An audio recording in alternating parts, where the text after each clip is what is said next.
Minister, Rabbitte, Deputy President, colleagues, students and families and friends, it is my pleasure again as Head of the Access Centre to welcome you to the next part of our celebration today, which is the official launch of the first Widening Participation Report.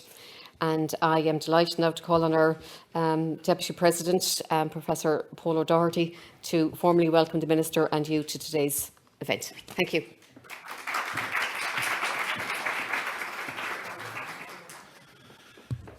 Guramaigad Imelda. A charge. Kermer son Ulskal na Galway falches fisher of Gillier again Ockhead Shanu. Is Tourisk, Ian to Towertha and Taroon, is Camera, go much fear, weak, go and Tyre and Rabbitte, Lynn, falche, Ire. To Masulga Morla Shahora, Nismo, the Patolan, Agus McLean,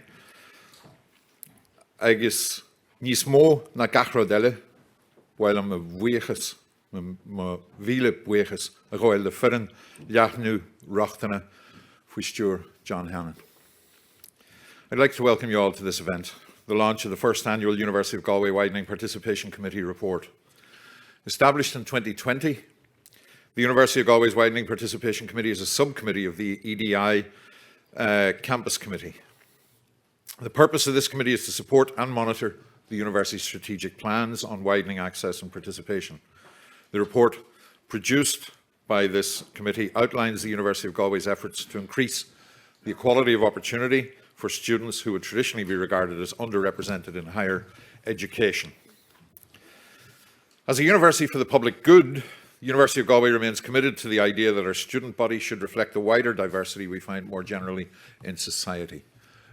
This door should be closed to no one, the third level door. The commitment to this principle is demonstrated in our university strategic plan, Shared Vision Shaped by Values 2020 to 25. Under the value of openness, this strategy speaks directly to the importance of, quote, building an inclusive culture that proactively seeks to improve access to education, enable collaboration, and support our people regardless of their background. And one thing that jumps out at me there is our people. This isn't an ivory tower. This isn't something that sits aside from or apart from or away over there from society. Society are our people. The commitment to this principle is further demonstrated in the specific flagship actions on access and inclusion in the strategy.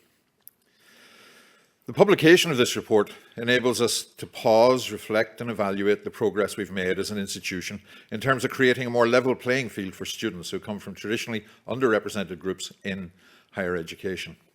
While a key driver for this change continues to be the work of the Access Centre and the Centre for Adult Learning and Professional Development, we can see that the commitment to widening participation for underrepresented students extends throughout the university.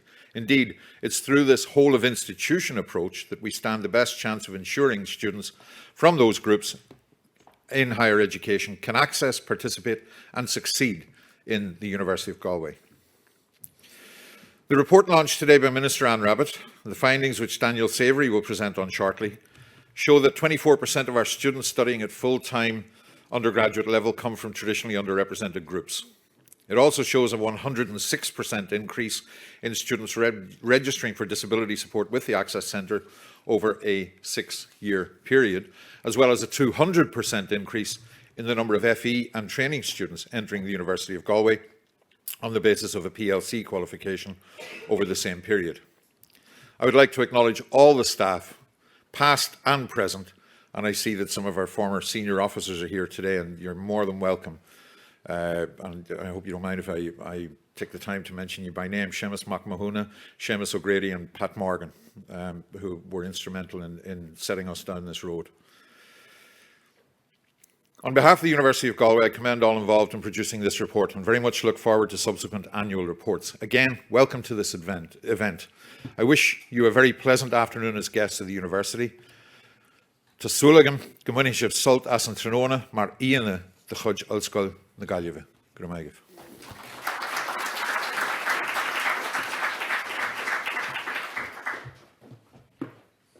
Thanks very much, Paul, and I would now like to call on our special guest for today, Minister Rabbitte. Thank you.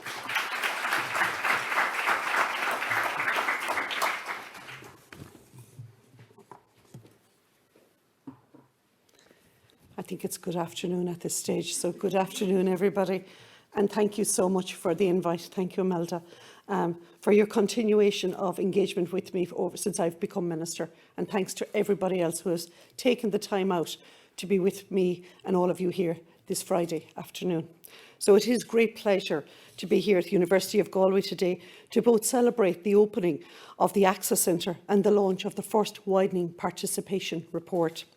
At the outset, I would like to congratulate all of those involved with the work of the Access Centre, which represents the university's efforts to ensure that higher education is within the reach of all members of society. As the Minister for Disabilities, it's great to be able to point to local example of what I think is best practice, and it's great to be able to do so today, in particular, the day before International Day of Disabilities. As I am sure you are aware, this year's theme is Transformative Solutions for Inclusion Development, the role of innovation in fuelling an accessible and equitable world, and how fitting it is to be here in University of Galway to celebrate that. I think the Access Centre is a great example of transformative solution, which is undoubtedly creating a more inclusive community, which itself we can see from Widening Participation Report. The Government is committed to supporting access routes and inclusive education initiatives to learners with intellectual disabilities, and the new National Action Plan is a key milestone in our journey towards a truly inclusive, further and higher education sector. As Chair of the National Disability Inclusion Strategy, the Government's key strategy for disabilities, it is an aim to promote participation in third-level education by disabled people. Under Article 24 of the UN Convention on the Rights of People with Disabilities, we have a duty to ensure we have an inclusive education system at all levels. We also must ensure we support public, holistic, lifelong learning, which develops the personality, talents and creativity of disabled people across the country, as well as their mental and physical abilities. We have a duty to actively remove the barriers that people face in accessing further and higher education, and to provide effective, individualised support measures in environments that maximise academic and social development. The current iteration of the National Access Plan, which runs from 2022 to 2028, strengthens our vision for access to higher education, as well as setting off participation targets for target groups. The strategic vision sets out in successive national access plans has been supported by funding programmes and initiatives. Central to engagement with students from underrepresented backgrounds and their commitment are the access offices and staff in place in higher education institutions, including the Access Centre here at University of Galway. And I think it's important for myself to do complete and utter open disclosure here at this stage. My own daughter is a first year here in this college, with this wonderful college, and she has had the privilege of being able to access the Access Centre, and I have to thank the entire team. So I have first-hand experience of the lived experience, and at how it has enriched her, how it has calmed her, and how it has reassured her that she has made the right decision to follow the career she would love to follow. So thank you all to all of your staff. These offices are established through core HEI funding from the state, and it enables all HEIs to have an access infrastructure in place that provides for the pre-entry and post-entry work equipped to support students from target groups access and successfully complete higher education. And when I was talking to Paul outside just before we came in, it just doesn't have to finish with the completion of higher education. They can go on and come back here and be part of the team and work in research. So there's no ending in sight. The opportunities are created and fostered here really, really well. To the staff, past and present, of University of Galway, who have given their leadership, commitment and effort and funding for the build of these access centres, which I opened, I offer a thanks on behalf of the students whose lives have been transformed by educational opportunity. and thank you for your vision over the last 20 years when you started out initially. There are a number of funding programmes which are important drivers in progressing the objectives of the National Access Plan.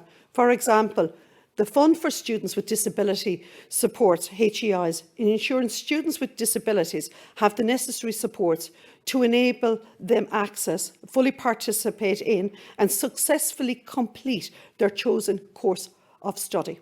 Meanwhile, the Student Assistance Fund provides financial support to full or part-time students who are experiencing financial difficulties while attending college. The different programmes for access to higher education or PATH initiatives have also provided additional funding to support access to higher education since 2017-18 academic year. Over the period, the National Access Plan, there has also been progress towards embedding a whole-of-institution approach to access. This means making access the responsibility of everyone in HEI, not solely access or disability officers, but also academics, administration, staffs, and so on. We have also seen the development of student success strategies, the focus on providing a quality educational experience for all students, which is so vital.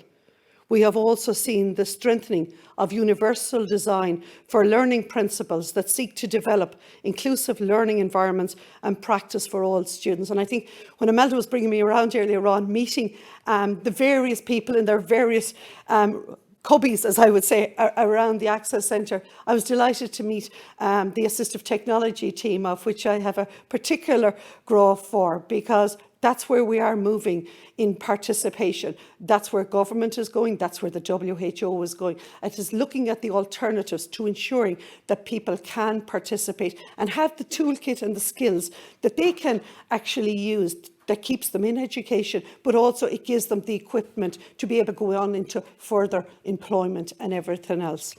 In the case of Galway specifically, over the past 20 years, staff in the Access Centre, along with their university colleagues, have worked to offer the best student experience, to advocate for and impart their knowledge to students, many of whom face significant obstacles on their education journey. As we look to the future to build on the opening of the Access Centre at the University of Galway and the publication of the annual Widening Participation Report, I am confident that we will find new ways to help others to enhance their educational future and remain committed to the diversity and equality of opportunity, to combating educational disadvantage in the region and beyond, and to ensuring university education is for everyone. Young people and adults with a disability have the right to the same life opportunities as anyone else to live satisfying and valued lives.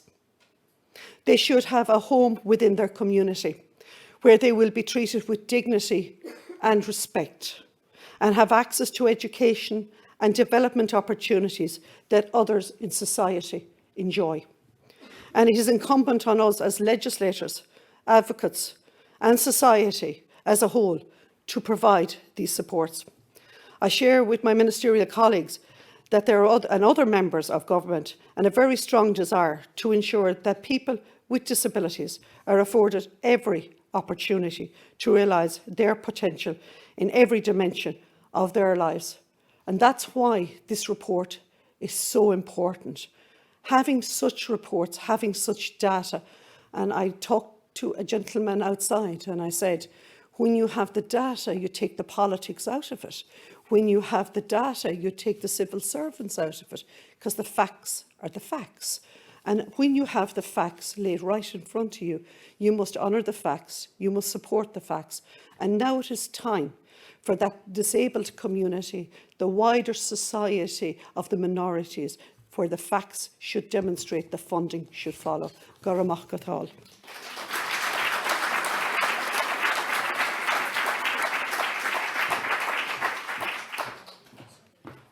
Thanks very much, Minister, and we look forward to continued support and funding from the government. And to back up, I suppose, a request for continued financial support, I now welcome Dr. Daniel Savoury to present on the findings in the first Widening Participation Report. Thanks, Daniel.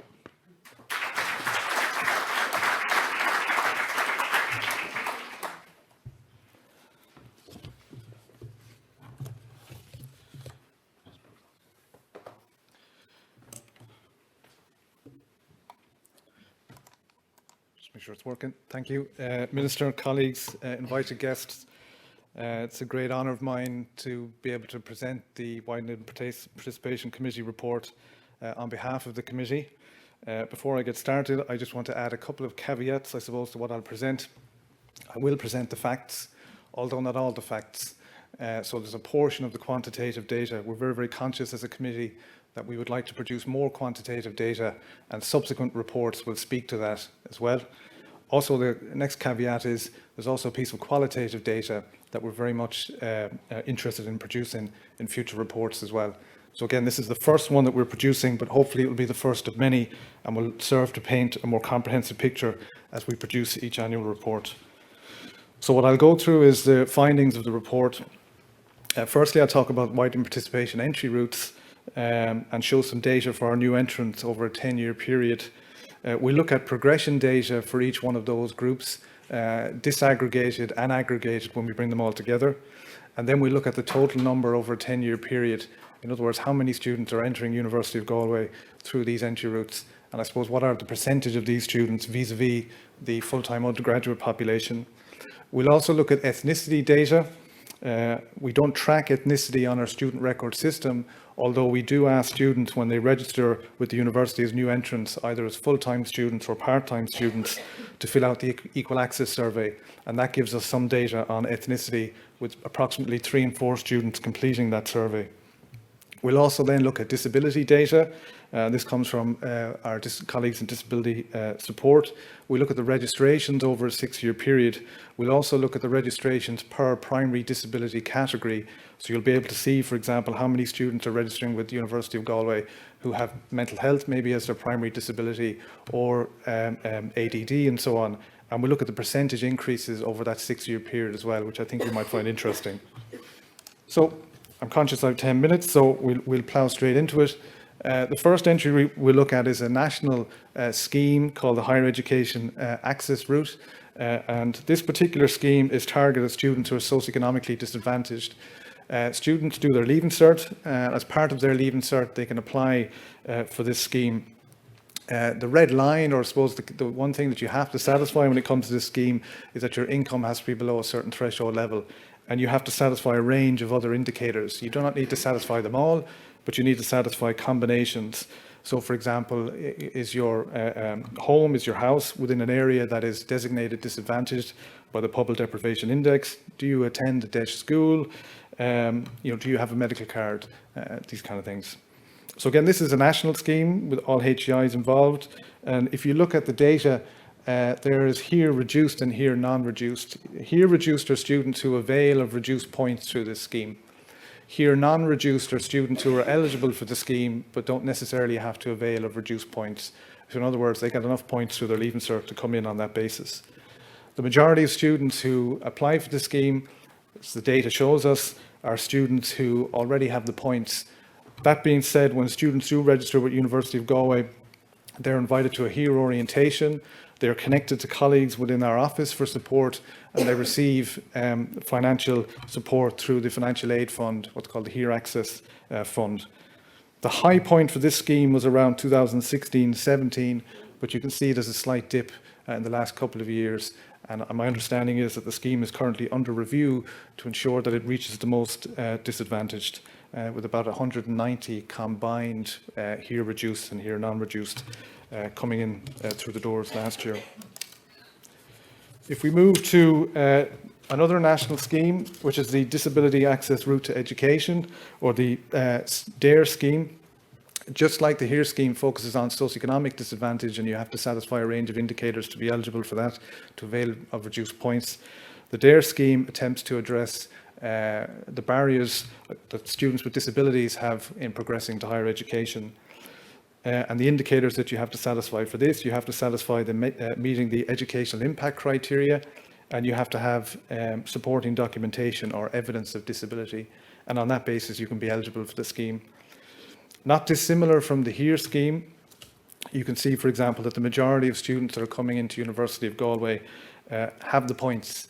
In other words, they're non-reduced. And we have 79 last year who availed of reduced points coming through this particular scheme. So approximately 247 that have came through this particular scheme in last year. Out of those 247, the 79 who come in as day reduced will be obligated to register for disability support.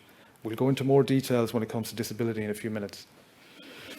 I'll keep going. This was mentioned, I think Paul mentioned it in his speech previously. We've seen significant increase when it comes to students who are coming in on the basis of a further education, PLC or QQI level 5 or level 6 qualification. And this is very much down to a couple of things. There was a focus in the previous National Access Plan on fostering pathways with the further education sector and creating better links there. But also within the context of University of Galway, there was the establishment of the Further Education to Higher Education Committee in and around 2018. And from 2018 to just last year, you effectively see a over 200% increase in students coming through this particular entry route. So I'd like to congratulate those who were involved in that committee in increasing the numbers for further education or PLC students coming through the University of Galway. The next one is mature student entry routes. Just to add that mature students can enter through a number of different entry routes. So for example, they may come through the PLC entry route, but less than 10% do, the data tells us. They can also come in on the basis of doing an access program, which I'll go to in a second. But they can also come in on the basis of this bespoke, I suppose, mature student entry route. I think it's obvious there that what you see is a significant downward trend. Now, if you put everything in context, if you go back to 2008 and the economic downturn, you had a lot of students who were returning to education to upskill and uptrain and to train. These were primarily, I suppose, mature students who were doing that. But we've seen a downward trajectory and a slight levelling out in recent years. The slightly smaller chart in the corner shows that this downward trend, I suppose, tracks mature student participation rates across the higher education sector and correlates, although you might not be able to see it there, changing rates of unemployment. So in other words, when unemployment rates tend to go down, you tend to see mature student rates go down. That's what that little graph in the corner shows us, or chart shows us, and you can see that here in the context of University of Galway as well. It is interesting that in the new National Access Plan 22 to 28, there is a focus on getting more mature students back into higher education, either part-time or full-time. And the target within that plan is 20% across all higher education institutes, just kind of an aggregate figure.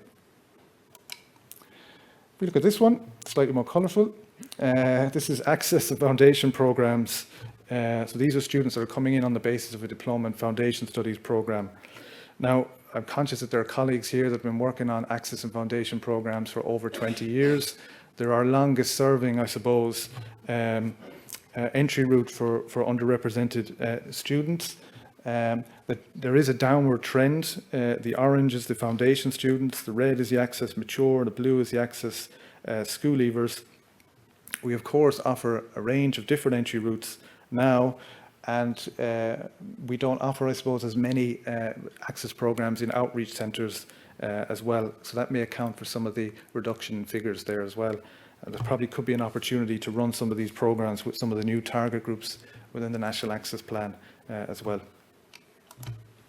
So if we put it all together, and again, this is just all in the report, if we look at full-time undergraduate new entrants across each of the groups, and if you look at the figure down at the bottom, on the far left, 596, and on the far right, 734%, or 734. I'm just conscious I said the phrase far right there. There's been a 23% increase from 2010-11 to 2021-22, which is a significant increase, and we'll show you what that is in terms of percentages in a couple of moments.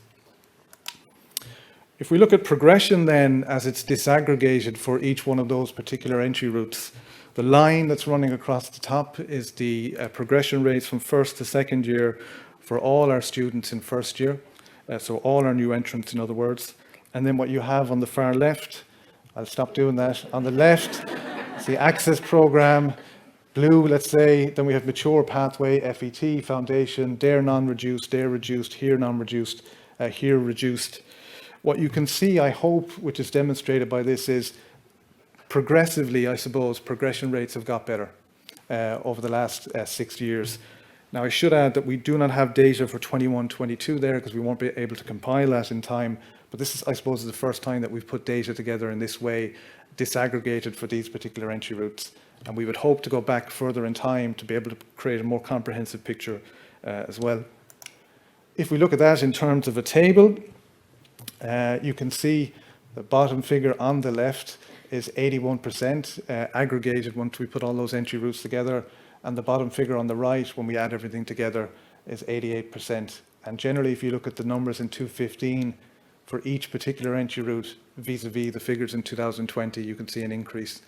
So, you know, I'd like to congratulate everybody, I suppose, and say, look, we're doing great. There's obviously work to do in terms of some of those entry routes, but our work is really having a positive impact. And I think it's important to recognize that as well. Okay, if we move from the entry routes and we move to ethnicity. So again, this is not something we necessarily track on our student record system, but it is something that's tracked at entry when students complete the Equal Access Survey. According to a 2021 report by the HEA, 3 out of 4 students typically complete this particular survey on entry. And this is for full-time students and part-time students. And I've just added a couple of circles, more for myself than for anything. So in the ethnic categories, White Irish in 2010-11, there were 90% or almost 91% of students who were ticking that box. If we go to 2021-22, that's down to 83%. If we look at the Irish Traveller figure in 2010-11, we can see that's 0.1%, and we can see that's gone up to 0.55% in 2021-22. And they also added the category Roma to that as well in the last couple of years. That 0.55% is actually quite interesting. If you look at the new National Access Plan, which has a target of 0.32% of all students at undergraduate level, new entrants coming from the Irish traveller community. So if we take this as a basis, we're slightly ahead of the curve there, which is good to see. Also, if we look at the category Black or Black Irish African, 0.3% in 2011 and up to 2.27% in 2021-22. So in other words, our campus is getting more diverse, our student body is getting more diverse, and this data tells us that. Okay, if we move from ethnicity then and we move towards disability, particularly disability registrations, we can see the overall number of students registering with the University of Galway at undergraduate and postgraduate level in terms of students with disabilities has increased significantly. 688 in 2015-16 to 1,416 in 2021-22. And again, as Paul has mentioned, this is a 106% increase over that period, and that's a significant increase in terms of students who are registering for disability support. I see my colleagues in disability support and disability advisors there, and they will tell me, and they're right to tell me, that not all students necessarily register for disability support as well. So a lot of students will remain to keep their disability hidden. So again, that's just a picture of people who actually engage with our service and register for disability support. But again, the figure has increased. If we look at the table, which shows us disability support registrations disaggregated by primary disability category, it's worth mentioning that students can register as a primary disability, as a secondary disability, depending on how many disabilities a particular student has. But if we just look at primary disability category, you can see that there are significant changes in certain categories. The majority of students registering for disability support are students who register with specific learning difficulties, dyslexia and dyscalculia. But you can see that there are significant percentage increases when it comes to students, for example, registering with attention deficit, hyperactivity disorder, ADD, ADHD, mental health conditions, 86 up to 297, as well as some of the other categories as well. If we chart that then, and again, this is within the context of the report, if we chart that then by percentage increases, we can see there's a 245% increase with students registering as a mental health condition as their primary disability. ADD and ADHD is a 320% increase, again, over that 6-year period as their primary disability category. deaf or hearing impairment, that's 266% increase. But again, this is just primary disability category. You will have students who are registering with these disabilities also as their secondary disability as well. So what does this tell us? If we take all the students who are entering through those widening participation entry routes, if we combine them with students who are entering to the university, maybe through the Leaving Cert or more traditional entry routes, who are then going on to register with disability support, 24.7% of our full-time undergraduate students come from underrepresented groups. This is up considerably from a number of years ago when it was floating in around the 19-20%. Again, that's a significant improvement, and it's worth acknowledging that as well. So just in summary, there's been a steady increase in terms of intake through widening participation entry routes over a 10-year period. Here scheme entrants were at their highest in 2016-17. Continued upward trajectory as we've seen for DARE and further education and training students. DARE in 2010 was about 38, it's gone up to 247. But again, that's students who are DARE reduced and DARE non-reduced, the majority being DARE non-reduced. Further education students gone up from 7 in 2010 up to 135 last year.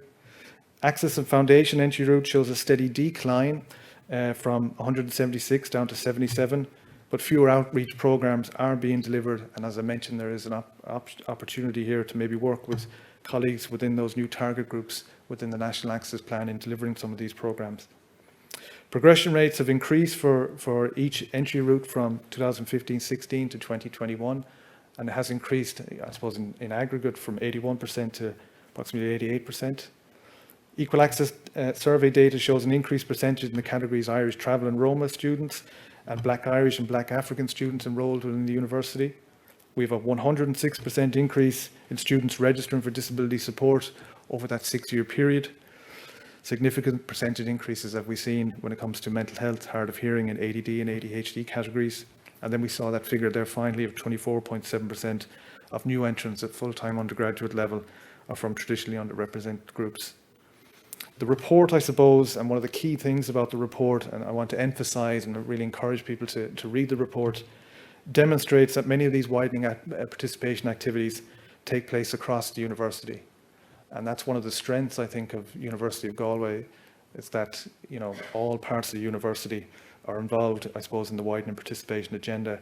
And these widening participation activities take place across the student life cycle, whether it's pre-entry, transition, post-entry, or employability.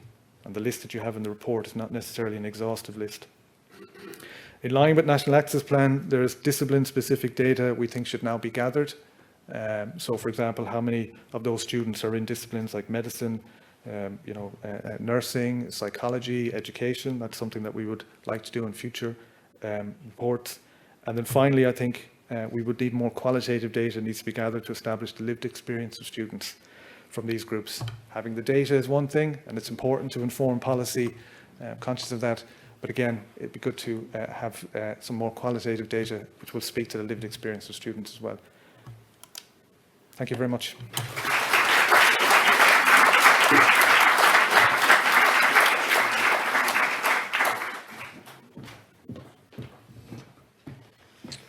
Special thanks to the Widening Participation Committee who've been involved with the report, but I think Daniel deserves an extra round of applause for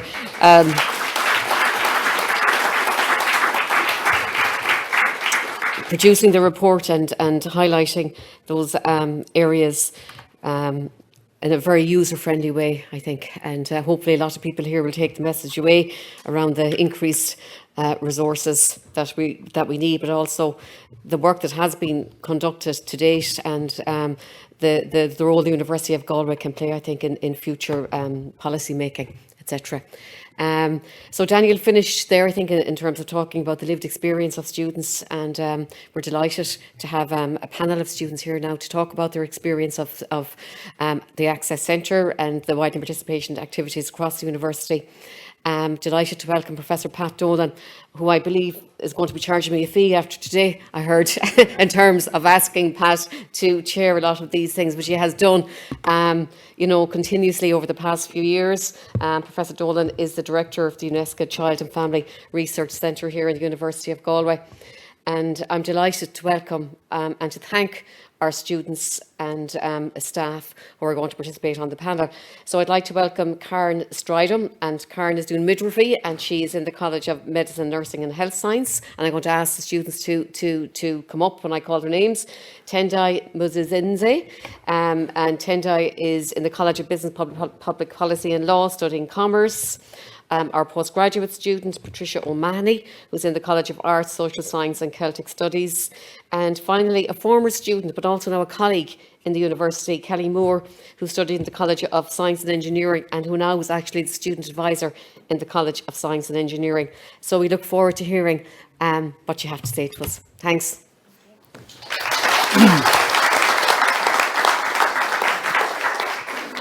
So I take credit cards. So first of all, just a comment really to congratulate everybody in the Access Office, and it's so appropriate that Seamus McMahon and Seamus O'Grady and Pat Morgan are here, because they were certainly the pioneers. And in fact, if you look at that fantastic photograph, which I really love, from our colleague Cho Sang Zhang of the Quad, there probably was a time not that long ago when people looked at the Quad and thought, well, I never get in there.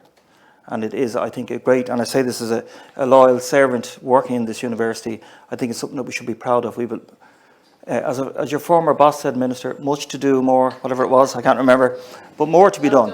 Lot done, yeah. Thanks, Imelda, I knew you know. But we've that all to do, yeah. But I mean, it is something that we should feel not boastful about, but certainly reasonably good about. As Daniel kind of outlined, in a quantitative way, with research you need quantitative and you need qualitative, and we're going to get a bit of a qualitative feel here. By the way, my wife always says when you talk about research, the quickest way of getting people out of your house, well, in our house, is either show them photographs or get Pat to talk about his research, and then they go home. So it's not going to be a hold hands and contact, living conversation. I'm going to start with Kelly, if that's okay. And you're very welcome, Kelly. Maybe, I know that you're very interested in the very tangible thing around financial issues for students.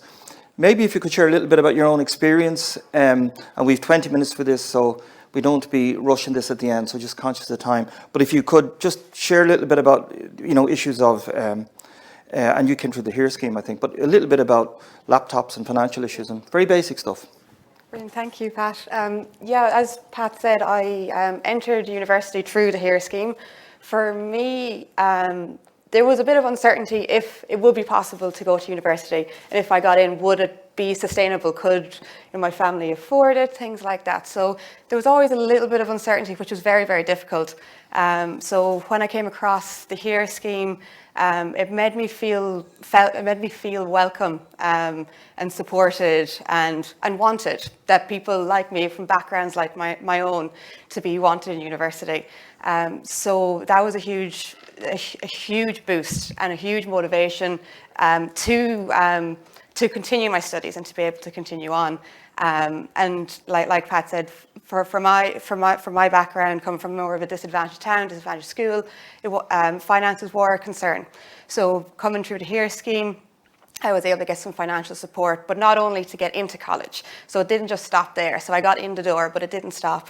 I was able to avail of different financial aid funds, which took a huge burden off my family, and were able to help me succeed and get my degree in science here at the university.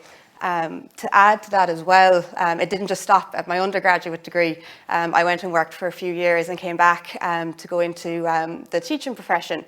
As a HERE student, I was then eligible to go and apply for the APT, the Access to Post-Primary Teaching Scholarship, which was able to help me once again live up to somewhat my potential and be able to get a master's degree as well, which all was able to boost my self-esteem and be able to get me to where I am now today.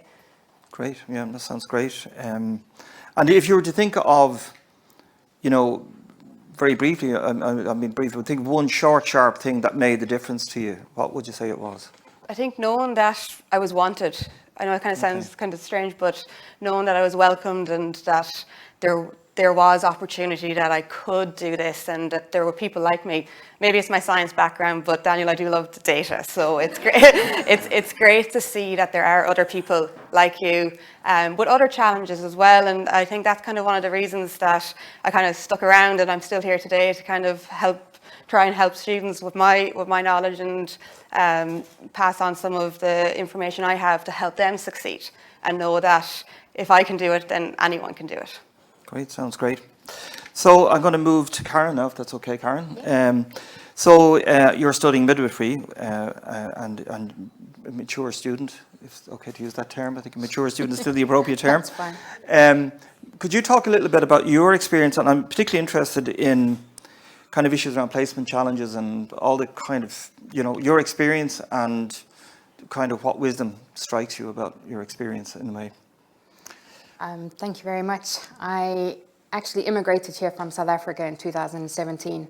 So when I found out that I could actually access university, it was just an amazing experience. I never thought as a child growing up, let alone coming to a new country, I'd be able to do that.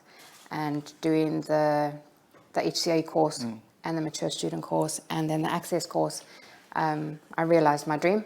So part of the midwifery program, as you mentioned, there's a big practical component.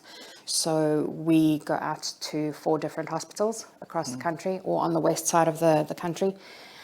And it puts the theory into practice, which is phenomenal. Actually realizing that you are helping babies come into the world and what a responsibility that is. From the word go, from preconception to conception, antenatal, postnatal deliveries, the works, it's amazing. I think the challenging part as a mature student, I think for me, as well as what was said before, it's a financial aspect. Being able to go to different hospitals and to be able to afford the accommodation and the petrol expenses, and then making sure that my children are fine and all of that. It does get a bit challenging, the fact we do get a small percentage from the HSE towards our accommodation and travel, but it's not a lot, but we're grateful for anything that we can get. It just can get a little bit tricky, especially when you have to be in a certain place, for example, like Sligo, you'd have to be there for a whole week because it's pointless driving for your shift. So you try and you work with the CPCs and you try and you get your shifts together, even though sometimes it's a bit difficult to get like 12 hours together and then an 8 hour. So it can get a little bit difficult to try and learn as much as you can while trying to still hold down a family and the financial aspect of it. But everybody has been accommodating. Whoever I've spoken to have understood where I'm coming from, the fact that I have kids at home, the fact that my children have special needs. I haven't once been deterred from my request, which has been fantastic. Because I mean, it would sound to me, just even from listening to you, that the risk of mental health issues that can happen very quickly with these things. That Hugely. The margins are tight. Yes. And life events can happen to anybody. Exactly. Yeah. Like specifically for me in my situation, obviously I've had to keep my job, and I'm actually very grateful to my management. I actually work part-time for Chanel Pharmaceuticals. Okay. As an accounting person on their team. And because of COVID and all of that happened, we were actually allowed to work from home. So that stands me in good stead as before I come to university or when I'm finished university, I go home, do a couple of hours. And they kindly reduced my hours. So at least I have a little bit of a back foot to stand on with them and the income that I can earn from that. But it can be very tricky trying to get to university, get placement, come home, manage my work, manage the kids. Yeah. If I don't look after myself and I don't take the time out in a small way, it can compound very quickly. Yeah. But the supports here are fantastic. You can phone anybody here. There's an employee assistance program as well with Chanel, And if I do find that I'm overwhelmed in any manner or form, I can speak to my lecturers, I can speak to Daniel, I can speak to Kathleen. We have the mature students coffee, I think it's twice a week, Okay. where we can just meet up. Even though I'm on that side of the campus, Yeah, I yeah. hardly ever come to this side. But just for that opportunity to be there, where there's other mature students, you can just reach out. We've got WhatsApp groups. And I think the point is just not to keep it inside, not to keep alone. Share your burdens. Yeah. I'm doing a lot of research work around empathy and empathy education. And one of the things I'm really struck by is this idea of practical empathy. And a cup of coffee sometimes can make a huge difference. And, and a human Definitely. relationship connection. And we lost a bit of that with COVID, didn't we, a bit? But yeah. Sounds great. Thank Very you. much so. Thank you very much. Thanks very much. Patricia, I mean, you've come through the Access Office yourself and had your own unique experience here. And I know that with the Students' Union, in terms of your advocacy role, could you talk a bit about just about your experience first of all, and then I'm particularly interested on, because I know you've a strong view on mental health issues and disability. I do, yeah. I came in through Access, and been quite honest, without Access I wouldn't be here today. There was so much support, it was unbelievable, and it has got better and better as the years have passed. I could never say enough about Access. I was out of education for a good few years. As a student nurse, we had to live in the nurses' home here in the regional. And passing down, going into town, I'd look over the wall of the university, and I always thought I was never good enough to be there. Due to the fact that I had a massive stroke, I had to give up nursing and wouldn't be taken back because of my disability. So I spent a couple of years at home, then applied through the Access course because my two nieces and nephew and my brother had gone that way, and then my daughter. Without that, I don't really know what I'd have done. The supports from the DSS right through the whole university are outstanding. But I do have one issue. As Daniel said earlier, where mental health is concerned, I think from 86 to 245% increase in signing up. That is a very enormous amount. When I started at NUI, I walked with a crutch, but I was well able to get around. And then disaster struck, and the wheelchair arrived. And it sat in my hallway for 6 weeks, and I kept coming in every day. But after 6 weeks, one morning I got up and I had no choice but to get into it. Until then, I'd see people in wheelchairs or with sight impairments or mental health issues. But I really didn't know, and I think the average person doesn't realise what exactly they're going through. Because from the very first day I got into the wheelchair, right up to today, there's problems every day in one way or another. Every single day. I became a mentor leader, and during orientation week, I'd be meeting students and that. And I'd always spot, every single time, a student sitting on their own. I'd go over to them, welcome them to the university. And during the course of conversation, 9 out of 10 times it will come up that they have a mental health issue. Mm-hmm. I have given talks to Access, and every time I did, the strange thing about it was that students with mental health issues will always sit at the back. Mm-hmm. They won't talk. But after the talks were over, every time, these students would come up to me one by one. They wouldn't have registered with the DSS because they were afraid a lecturer would think less of them, or they were ashamed, or there are lots of different reasons. That's when I became a very strong advocate for disability. and have been for quite a number of years. I think that mental health needs to be dealt with in a much bigger way. It's a very, very serious situation here in the university. During COVID is when I realised how bad it was, but it has got worse, though we're out of that now, more or less. There were days there where I'd have to ring students 7 days a week to try to keep them going, keep them doing their work, try to get them not to leave. I have those students from then still coming up to me today for help with something or other. It might be only a very simple thing, but they need to feel, as you said, that they're wanted. They feel they're isolated. I feel that there should be regular talks, regular stuff to do with mental health on a continuous basis, quite often.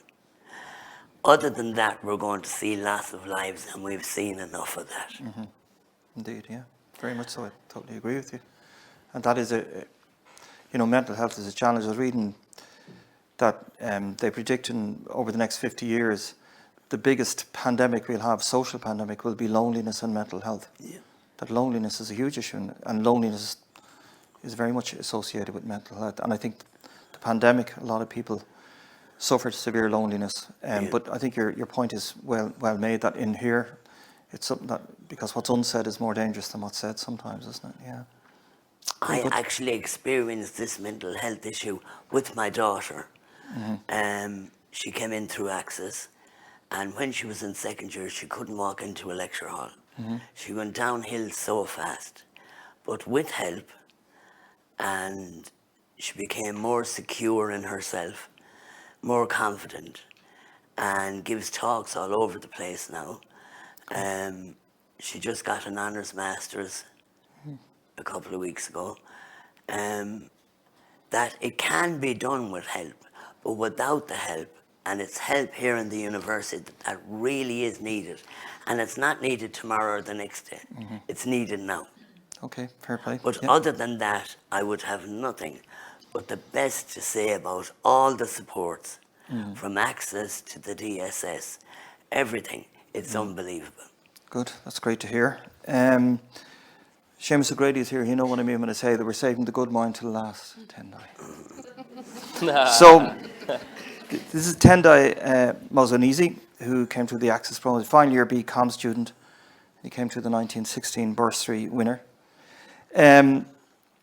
I know you're very interested around mentoring and people of colour, and Daniel showed in his presentation the way the profile is thankfully beginning to change in the right direction. I was going to say the far right, but I won't say that. Definitely I won't say the far right. Could you talk a little bit about your views on this and just your experience as well of the Access program?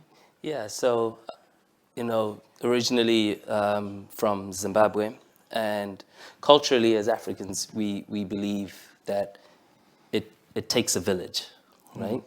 And I found a village here. I came in through Access. I remember Daniel and Imelda were part of my interviewing, committee, and even up till today, they've been part of that village. I sat in a sociology class with Daniel, and to see him up here today as Dr. Savory, that on its own gives me a boost, right? Sorry, that's John Hannon's phone. Keep going, you're fine. But so as I was saying about it takes a village. I'm in final year now, right? But my journey, to get here has involved so many people. A couple of weeks ago, I was in Mary Surlis's office, looking for advice at a crossroads. I just got back from my placement, and I was with a Big Four firm, and on the outside, fantastic. Fair play to you. But the number of times I was on the phone with, with Dr. Curran, saying, I'm freaking out. I can't do this. And she's like, keep pushing, keep pushing, keep pushing. You're very passionate about empathy. Without that, I may not have gotten through that. And there's the pressure of, okay, you're here. Not only are you representing the university, but as life works, all right, you haven't volunteered for this, but you're representing, every other black kid that's going to come through. Sure. That's going to come through this, and it's got nothing to do with race. You could be Irish somewhere, and you're in Eastern Europe. You're representing every Irish person that's there. I'm a dub living in Galway, so what can I say? Exactly. So make sure you put your best foot forward all the time. Yeah. The minister earlier on, spoke about data. And the data is important because the data now shows that this is a winning team. I study business, and we care about the bottom line. And with all these positive increases that we're seeing, right, it should take out the bureaucracy. It should take out the slow churning wheel and say, hey, this is a no-brainer. Yeah. Our panel here, is indicative of that, So these are all important things, which, like I said, earlier on about the village that it takes. So we have, bottles of water here, and if we think of the water as, as funding, right? If we pour this water into our glasses and we just leave it there, as pure as water is, it'll go off at some stage. So my point is, when we get funding, when we get things like the Access Program, DSS, etc., you need to use every single drop. Because we can't go back to the minister and say, hey, we need some more, but we have water that's gone off in our glass, but we're asking for more. We need to show, hey, not only is this empty, but this is what we did with the water, and look at the fruit that we've got from him. And this is how we keep this machine, going. Yeah, no, thanks. It's a very great way of putting it, really, isn't it? And it strikes me, listening to all four of you, that, as something that Paul and I would have taught, what's the purpose of our university? Yes, it is about education, but it's also about, at a human level, it's about belonging, and it's about actually being transformative. And I don't know if you know those magic shows where Imelda Moore, you never previously met, one of those things. But it does strike me that I'm not saying it in a patronising way, you're a great statement for the Access Programme, I tell you that much.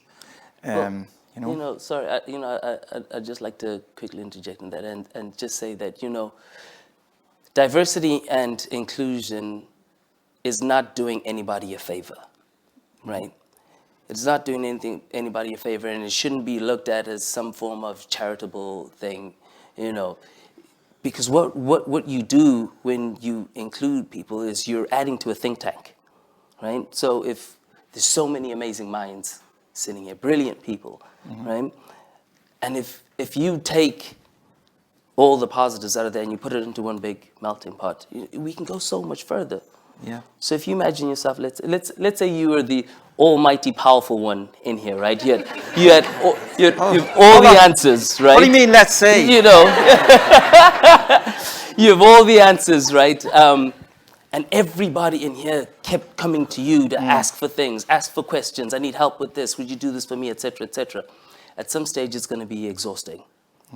However, if people are empowered and allowed to use their strengths, etc., people then can go off, and then all we're doing is we're coming back with results and all this bounty and greatness that we've done there. So that is why it is so important for us to have diversity and inclusion at, I know Dr. Curran, is mad about ethics,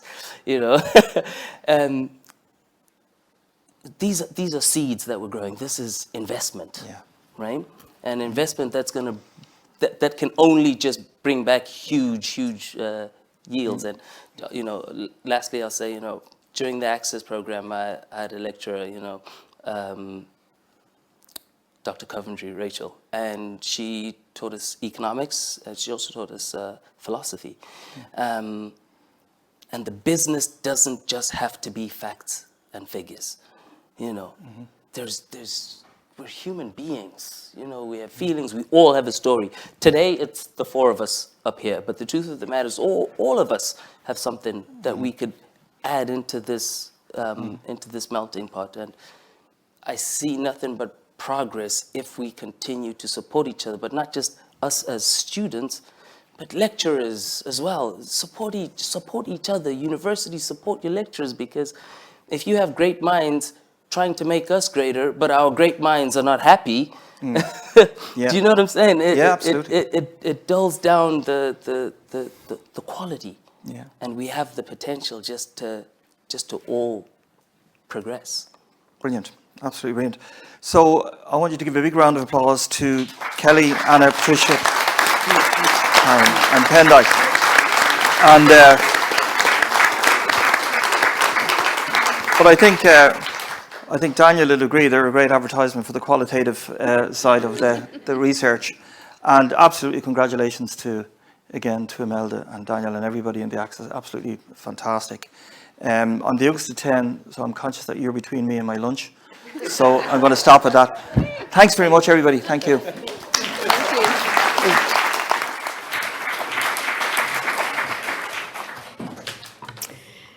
Thanks, Patricia. Thanks, Kelly. Thanks, Tendai. And thanks, Karen. And thanks, of course, to Pat as well.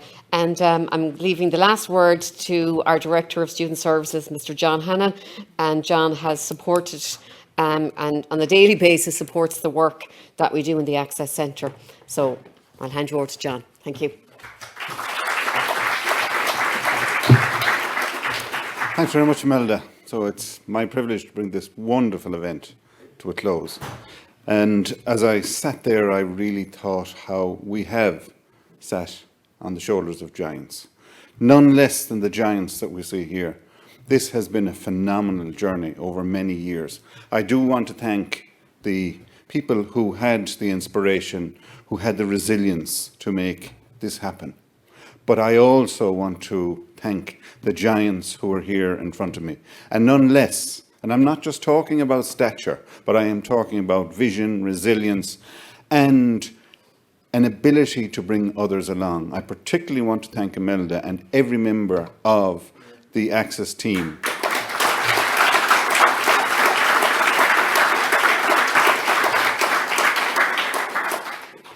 Every year since 2015, the progression rates of the underrepresented students that you saw here actually were more positive than the average in the university. This is a phenomenal achievement. Now, I'd love to think it was the year that I started my current role, but in reality, there is no correlation. However, it is the dedication of the Access Centre, but also working across, and as was mentioned by Tendai and others, it is really, really important that we are a team across the university and across the country, in our community, and it is, it is working together. And I want to thank also the colleagues who work with the Access Centre in the other areas of student service and chaplaincy and counselling, career development centre and accommodation, welfare, student health societies, our academic colleagues and professional services, all who have an input to our Widening and Access Participation Committee, but to making these statistics, these very positive statistics, really important. It is a very good news story. And similar to what Patricia just mentioned, I think of one student who came through Access, we'll call him Joe, who a number of years ago mentioned to me he lived in an estate just north of the campus. And for his first 40 years, he cycled around the campus. It was much shorter to come through the campus. And I asked him why, and he said, because people like me don't go through the university. And I think it was a great metaphor. He came through the Access Centre and he had some challenges. He found that he had a disability, he had dyslexia. He came out with first-class honours masters. And there was no doubt that was transformative. And I suppose there's been such exponential growth in the areas we've seen it in the further education and disability areas and right through. But there are challenges for those groups. I was the first Hannon to go to university. But I know my children, if they have a disability, I can afford the €500 to do the assessment so that they can get in. So I suppose there are issues in society that we must be conscious of as well. And as Imelda would always say, access without participation is not truly access. There is a big difference between access and equity. Some people, some groups, some of us, we do need support. We need it at a particular time. And I always say the strongest people seek support. We need to continue to build that village, to bridge the divides. And we also know from our qualitative research, for example, that for very practical reasons, many of the students who are underrepresented don't have the time to get involved in societies. They have to work, we've seen it here, extra. And we do have wonderful supports around that. But there are many challenges, none less, as was mentioned by Patricia, around mental health. We're very conscious of that, and we certainly do take it on board. And in terms of moving forward, our student success strategy, I'm really pleased that our 4 pillars are directly related to what we've learnt in relation to access. The first of those is around getting sure the preconditions for success are right, the barriers, the transitions, and the policies to make sure that we can succeed. Core to what we do in the university, of course, it's about learning. And that is another area. But we have our student advisors here today. It is wonderful to see Kelly as the person who has come through and embodied that so well. But we need to improve in terms of our academic skills and so forth. It's about personal development too. That's another and readiness for life. Because when I talk about Joe, he did not get a graduate role. And there was and is prejudice in relation to age. So these are factors that we have to take into account. And the final part of our 4 pillars in terms of our student success strategy is the area of well-being, mental, physical and social. And we have a plan. We have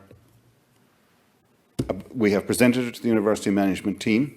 As part of that plan, I'm glad to also say that the framework, the national framework for mental health and suicide prevention is core to it. We commit to making sure that that is primary in everything we do and in that whole area of health and well-being. So it is a very good news story. It remains a challenge. And I want to thank Imelda. I want to thank everybody here for coming. We have a very clear sense of direction. We have people who have a religious zeal, and I say this in the most positive way, in everything that they do. There are very few people in the Access Centre who are working 9 to 5. When it's needed, it is full commitment. There is no doubt about that. We have a very clear sense of direction. We have a clear commitment, but it is only working in partnership, every single one of us in this room and in our community, that we will continue to make a difference and to transform lives. We are very privileged to be part of that. I feel very privileged to be here to contribute to it, and I thank you so much for being with us here today.